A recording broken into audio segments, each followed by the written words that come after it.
اللہ کے رسول حضرت محمد مصطفیٰ صلی اللہ علیہ وآلہ وسلم نے فرمایا، اگر کوئی یہ دعا صبح شام 3 مرتبہ پڑھے گا تو اللہ اسے اس قدر مال و دولت عطا فرمائے گا کہ اس کی 7 پشتیں بھی محتاج نہیں ہوگی۔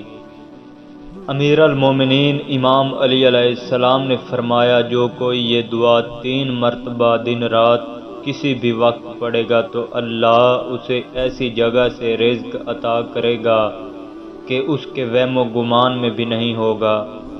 بہتر ہے کہ اس دعا کو بعد از نماز صبح اور عشاء کے بعد فوراً پڑھیں۔